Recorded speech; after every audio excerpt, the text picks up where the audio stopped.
ጦሩ አመፀ አልዋጋም ብሏል። ለዘመቻ ክተት ተብሎ የተዘጋጀው ጦር ማመፁን ጄኔራሉ አረጋግጠዋል። አዲስ ግጭት ሊቀሰቀስ ከጫፍ ደርሷል በሚባልበት በዚህኑ ወቅት የጦሩ አልዋጋም ብሎ ማመፅ ጄኔራሎቹና የጦር አዛዦቹ ላይ ከፍተኛ ድንጋጤን ፈጥሯል። በሌላ በኩል የማሲንጋ የመቀሌ ጉዞ ከተሰረዘ በኋላ የአሜሪካ ኤምባሲ ለህወሓት ማስጠንቀቂያ ሰጥቷል። በዝርዝር የምታደምጡት ይሆናል። ህወሓት ያረቀቀውን የሞት አዋጅ ስራ ላይ እንዲውል ትዕዛዝ ሰጠ።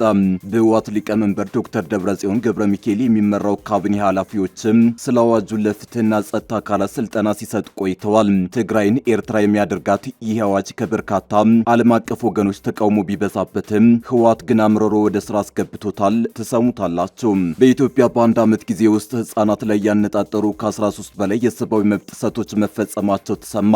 ጥቃቶቹ የተፈጸሙት በመንግስት ኃይሎች፣ በኦነግ ሸኔም፣ በትግራይ ኃይሎችና ፋኖ ታጣቂዎች ነው ተብሏል። ታደምጡታላችሁ። አክብሮታዊ ሰላምታችን በያላችሁበት የዓለም ዳርቻ የረሳችሁ የተወደዳችሁ የአንድ አፍታ ሚዲያ ቤተሰቦች ከአንድ አፍታ ለአሁኑ መደመጥ አለባቸው ያልናቸውን ዜናዎች ወደ እናንተ የምናደርስበት ሰዓት ላይ ተገኝተናል። አብራችሁን ትቆዩት ዘንድ ግብዣችን ነው።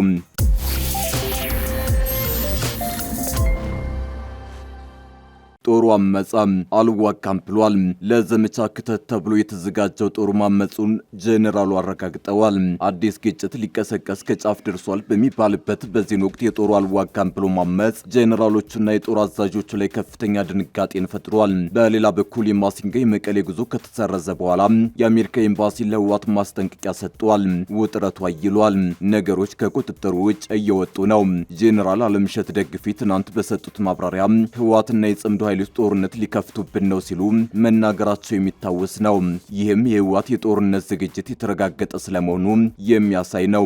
ነገር ግን በዚህ የጦርነት ዝግጅት ህወሓት በ11ኛው ሰዓት ከፍተኛ አደጋ ተጋርጦበታል። ህወሓት የሚመራው ቲዲኤፍ የተባለው ሰራዊት ማመፁ ተሰምቷል። ጄኔራል ጻድቃን ገብረተንሳይ ዛሬ በሰጡት አስተያየት የትግራይ ጦር እየሸሸ ነው፣ አልዋጋም ብሎ እያመፀ ነው ብለዋል። ቲዲኤፍ የሚባለው ጦር እየሸሸ ቤቱ ተቀምጧል፣ አልዋጋም ብሏል። ትግራይ ያሉ መሪዎች ከሻዕቢያ የሚሰጣቸውን ተልዕኮ ተቀብለው የጦርነት ፍላጎታቸውን አልተውም። ነገር ግን አቅማቸው ስለተመናመነ እየወላወሉ ነው። በፊት ማስተዳደር በቻሉበት አቅም ማስተዳደር ስላልቻሉ አፋኝ ህግ አውጥተው ማስተዳደር ነው የሚፈልጉት። ቀደም ሲል የሰሩት ወንጀል ለመሸፈን ሌላ ወንጀል እየሰሩ እንዳለ ይሰማኛል በማለት ጄኔራሉ ተናግረዋል። ከውስጥና ከውጭ ኃይሎች ጋር ታክቲካዊ አጋርነት መፍጠሩን የሚናገረው ህወሓት የዘመኑን ቴክኖሎጂ የተላበሱ አዳዲስ የጦር መሳሪያዎችንም መታጠቁን በተደጋጋሚ ሲገልጽ ተደምጧል። ለጦርነት እነዚህን ሁሉ ዝግጅቶች ቢያደርግም አንድ ትልቅ እክል ግን ተፈጥሮበታል። ይኸውም የሰራዊቱ ሞራል መላሸቅና ለሌላ ጦርነት እምቢ የማለቱ ጉዳይ ነው። በተጨማሪም አዳዲስ ወታደሮችን ለመመልመል እንቅስቃሴ ቢያደርግም ያሰበውን ያህል ወጣት እየተመዘገበ አይደለም። ባለፉት ሳምንት የቀድሞ የመቀሌ ዩኒቨርሲቲ ፕሬዝዳንት ፕሮፌሰር ክንድያ ገብረ ሕይወት ባሰራጩት አስተያየት ህወሓት በአክሱም አንድ ቀበሌ ብቻ 1500 ወጣቶችን ለጦርነት ለመመልመል አቅዶ ያገኘው ግን 120 የሚሆን ብቻ ነው ብለው ነበር። ይህ በእንዲህ እንዳለ የአሜሪካ ኤምባሲ ለህወሓት ዛሬ ማስጠንቀቂያ ሰጥቷል። የአሜሪካ ኤምባሲ በትግራይ ክልል ያለውን ችግር ለመፍታት እየተካሄዱ ያሉ የሰላም ሂደቶችን የሚያደናቅፉ አካላት በአፍሪካ ህብረት ለሚመራው የውይይት ጥረት በአስቸኳይ ትብብር እንዲያደርጉ አሳስቧል። የፖለቲካ መሪዎች የፕሪቶሪያ ግጭት ማቆም ስምምነትን ሙሉ ለሙሉ ተግባራዊ ማድረግ እጅግ አስፈላጊ መሆኑንም ኤምባሲው ገልጿል። ኤምባሲው ይህን የገለጸው በትግራይ ክልል ያለውን ሁኔታ በተመለከተ በቃል አቀባዩ በኩል ዛሬ ባወጣው መግለጫ ነው። የዛሬው መግለጫ አሜሪካ ክራሪ ባለቻቸው የህወሓት አባላትና የቅርብ ቤተሰቦቻቸው ላይ የቪዛ ገደብ መጣሏን ካሳወቀች ከአንድ ሳምንት በኋላ የወጣ ነው። ሀገሪቱ እገዳውን የጣለችው በአሜሪካ የውጭ ጉዳይ ፖሊሲ ላይ ከባድና አሉታዊ መዘዞች ሊያስከትሉ ይችላሉ የተባሉ ሰዎች ቪዛ የሚከለከሉበትን ህግ በመጥቀስ ነበር። የአሜሪካ የውጭ ጉዳይ መስሪያ ቤት ቃል አቀባይ ቶሚ ፒጌት በወቅቱ ባወጡት መግለጫ በቀጠናው ያለውን ሰላምና መረጋጋት አደጋ ላይ የሚጥሉ የህወሓት ባለስልጣናትና ሌሎች ግለሰቦችን ለማጋለጥና ተጠያቂነትን ለማስፈን ያሉትን መሳሪያዎች ሁሉ እንጠቀማለን ማለታቸው ይታወሳል። የዛሬው የአሜሪካ ኤምባሲ መግለጫ ህወሓትን በቀጥታ ባይጠቅስም ሆን ብለው የሰላም ሂደቶችን የሚያደናቅፉ አካላት የሚል አገላለጽ ተጠቅሟል። በክልሉ ያሉ የፖለቲካና የሲቪል ማህበረሰብ መሪዎችም በፖለቲካዊ ውይይት መሳተፍ እንደሚገባቸው ኤምባሲ ኤምባሲው በመግለጫው አሳስቧል። መሪዎቹ በጥቅምት 2015 በደቡብ አፍሪካ ፕሪቶሪያ የተፈረመውን የግጭት ማቆም ስምምነት ሙሉ በሙሉ ተግባራዊ ማድረጋቸው እጅግ አስፈላጊ መሆኑንም ኤምባሲው አስገንዝቧል። አሜሪካ ይህን ብትለም የትግራይ ክልልን በአሁኑ ወቅት እያስተዳደረ ያለው ህወሓት የፕሪቶሪያ ግጭት ማቆም ስምምነት መፍረሱን በተደጋጋሚ በሚያወጣቸው መግለጫዎች ሲያስታውቅ ቆይቷል። የቀደመው የናይጄሪያ ፕሬዝዳንት ኦሉሴጉን ኦባሳንጆ ከ2 ሳምንት በፊት ወደ መቀሌ ተጉዘው ከህወሓቱ ሊቀመንበርና ከወቅቱ የትግራይ ክልል ፕሬዝዳንት ዶክተር ደብረጽዮን ገብረ ሚካኤል ጋር በተነጋገሩበት ወቅት ካነሷቸው ጉዳዮች መካከል የፕሪቶሪያ ግጭት ማቆም ስምምነት አፈጻጸም አንዱ እንደነበር ተገልጿል። የፕሪቶሪያ ስምምነት እንዲፈረም ቁልፍ ሚና ከተጫወቱት አሸማጋዮች አንዱ የሆኑት ኦባሳንጆ የአፍሪካ ህብረት የአፍሪካ ቀንድ ልዩ ልዑክ ናቸው። ህዝባዊ ወያነ ሓርነት ትግራይ ህወሓት ወደ ስራ የመለሰው የትግራይ ክልል ምክር ቤት የግዳጅ ወታደራዊ አገልግሎትንና በሞት የሚያስቀጡ ድንጋጌዎችን የያዘው አዋጅ ተግባራዊ እንዲሆን ትዕዛዝ አስተላለፈ። ከ6 ዓመት በፊት በተደረገውና የፌዴራል መንግስት ህገወጥ ባለው ምርጫ የተቋቋመው የክልሉ ምክር ቤት የትግራይ ህዝብ ህልውናና ደህንነትን ለማረጋገጥ በሚል የወጣውን አዋጅ ያጸደቀው ግንቦት ላይ ነበር። በህወሓት ሊቀመንበር ዶክተር ደብረጽዮን ገብረ ሚካኤል የሚመራው ካቢኔ ኃላፊዎች ስለ አዋጁ ለፍትህና ጸጥታ አካላት ስልጠና ሲሰጡ ቆይተዋል። አዋጁ እስካሁን በክልሉ ነጋሪት ጋዜጣ ባይታተምም ወደ ስራ የተመለሰው ምክር ቤት አፈ ጉባኤ ምህረት በርሀ ረቡዕ ሰኔ 17 2018 ዓ.ም ለክልሉ ፍትህ ቢሮ በጻፉት ደብዳቤ ህጉ ተግባራዊ መሆን እንዲጀምር መመሪያ ሰጥተዋል።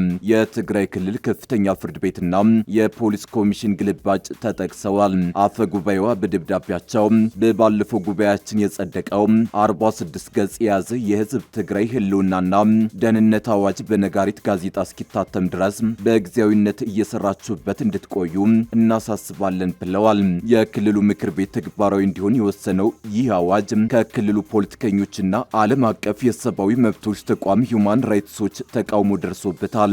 ሂውማን ራይትስ ዎች ማክሰኞ ሰኔ 16 ቀን ባወጣው መግለጫ ህጉን ጨቋኝ ሲል ገልጾታል።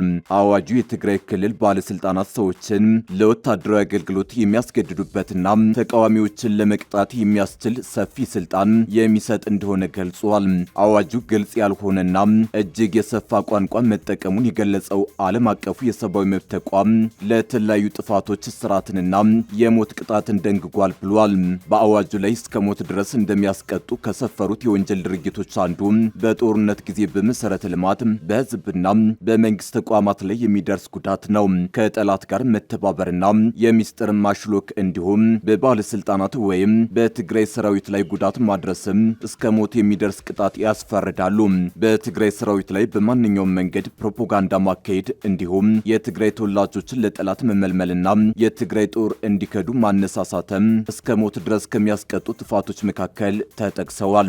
በተጨማሪም አዋጁ እድሜና ጤና የሚፈቅድለት ማንኛውም የትግራይ ተወላጅ የክልሉ መንግስት የሚያቀርብለትን የክተት ጥሪ ተቀብሎ የመሳተፍ ብሔራዊ ግዴታ እንዳለበት ደንግጓል። ይህንን ለማድረግ ፈቃደኛ ያልሆነ ግለሰብ ከ10 ሺህ እስከ 50 ሺህ ብር ተቀጥቶ ግዴታውን እንዲፈጽም እንደሚያስገድድም በህጉ ተቀምጧል። አዋጁ ወደ ኋላ ተመልሶ የትግራይ ጦርነት ከተጀመረበት ከጥቅምት 24 2013 ዓ.ም አንስቶ በተፈጸሙ ድርጊቶች ላይ ጭምር ተግባራዊ እንደሚሆን መገለጹ መሰረታዊ የህግ አወጣጥ መርህን ይጥሳል የሚል ትችት እንዲነሳበት አድርጓል። በህወሓት ሊቀመንበር ዶክተር ደብረጽዮን አማካኝነት የክልሉ ምክትል ፕሬዝዳንት ሆነው የተሾሙት አማኑኤል አሰፋ ግን ከሰሞኑ ስለ አዋጁ በተሰጠው ስልጠና ላይ ባደረጉት ንግግር ህጉ ገና በሂደት ላይ እያለ የማጠልሸት ዘመቻ ከፍቶበታል ሲሉ ወቅሰዋል። የአዋጁ ድንጋጌዎች መታየት ያለባቸው በመደበኛው ሁኔታ ውስጥ እንዳልሆነ የተናገሩት አማኑኤል መታየትና መተርጎም ያለበት በተጨባጭ ህልውና አደጋ ውስጥ ያለን ህዝብ ለማዳከም ከሚደረገው ትግል አንጻር ነው ማለታቸውን የክልሉ ፕሬዝዳንት ጽህፈት ቤት አስታውቋል። የተባበሩት መንግስታት እንደ አውሮፓውያን አቆጣጠር በ2025 በኢትዮጵያ ውስጥ በ72 ህጻናት ላይ የተፈጸሙ 130 ከባድ የሰብአዊ መብት ጥሰቶችን ማረጋገጡን ይፋ አደረገ። በሪፖርቱ መሰረት ጉዳት ከደረሰባቸው ህጻናት መካከል 42 ወንዶች፣ 18ቱ ሴቶች ሲሆኑ ቀሪዎቹን መለየት አልቻልኩም ብሏል። ድርጅቱ አክሎም የህጻናት እገታ፣ የጤና ተቋማትና የትምህርት ቤቶች ጥቃት አሳሳቢ መሆኑን አስታውቋል። በተጨማሪም የሰብአዊ ረድኤት ለሚያስፈልጋቸው ለመድረስ በተሞከረበት ወቅትም ክልከላ እንደነበር አንስቷል።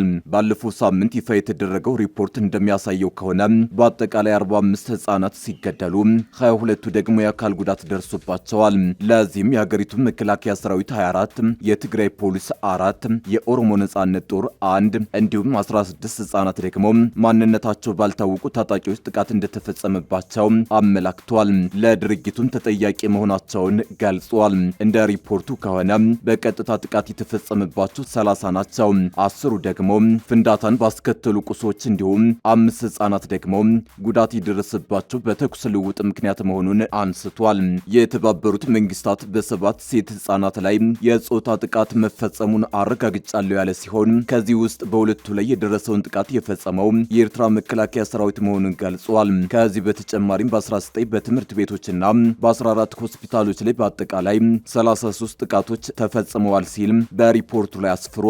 ይህም በትምህርት ቤቶች ውስጥ ጥበቃ ሊደረግላቸው የሚገቡ ከ60 በላይ መምህራንን ያካተተ ሲሆን ጥቃቶቹ የተፈጸሙት ማንነታቸው አልታወቁም በተባሉ አካላት ነው። ድርጅቱ በህፃናት ላይ እገታ መፈጸሙን በሪፖርቱ ያመላከተ ሲሆን ከ8 ወር እስከ 15 ዓመት ዕድሜ ያላቸው 20 ህጻናት ማንነታቸው ባልታወቁ አካላት ታግተዋል ሲል አስታውቋል። አክሎም እርዳታ ለሚያስፈልጋቸው ሰዎች ሰብአዊ ረድኤት እንዳይደርሳቸው 25 ጊዜ ክልከላ ክስተቶች መመዝገባቸውን ገልጾ ከልካዮችን ግን ማንነታቸው ያልታወቁ አካላት የተፈጸመ ነው ሲል ገልጿል። የተባበሩት መንግስታት ዋና ጸሐፊ የኢትዮጵያ መንግስት ከልዩ መልእክተኞች ጋር በተለይም በጥቅምት 2025 ባደረጉት ጉብኝት ወቅት ያሳየውን ገንቢ ተሳትፎ አድንቀዋል። ድርጅቱ አክሎም ይህንን ሪፖርት በሚያጠናክሩበት ወቅት የሴቶችና ማህበራዊ ጉዳይ ሚኒስቴር እንዲሁም የውጭ ጉዳይ ሚኒስቴር የህፃናትን መብት ለማስከበር ለቀረቡላቸው የመብቶች ጥሰት ጥቆማዎች ምላሽ ለመስጠት ያደረጉትን ጥረት የሚበረታታ ነው ብሏል። ቀደም ሲል ለወታደራዊ አገልግሎት ይውሉ የነበሩ ትምህርት ቤቶች እንዲለቀቁ መደረጉና ከትምህርት ገበታ ውጭ የሆኑ ህፃናት ቁጥር እየቀነሰ መሄዱ አበረታች ጉዳይ ነው ብሏል። ይሁን እንጂ ዋና ጸሐፊው በተወሰኑ ክልሎች ባለው ውጥረት ሳቢያ በህፃናት ላይ እየደረሰ ያለው ግድያ፣ አፈና፣ የአካል ማጉደልና እገታና በትምህርት ቤቶችና ሆስፒታሎች ላይ የሚፈጸሙ ጥቃቶች አሁንም አሳሳቢ መሆናቸውን ጠቅሷል። በመጨረሻም የኢትዮጵያ መንግስት የጀመረውን ሀገራዊ ምክክር፣ የሽግግር ፍትህና የትጥቅ መፍታት፣ ከሰራዊት ማሰናበትና መልሶ ማቋቋም ሂደቶችን ከተባበሩት መንግስታት ጋር በመተባበር አጠናክሮ መቀጠል እንዳለበት ጥሪ አቀርቧል።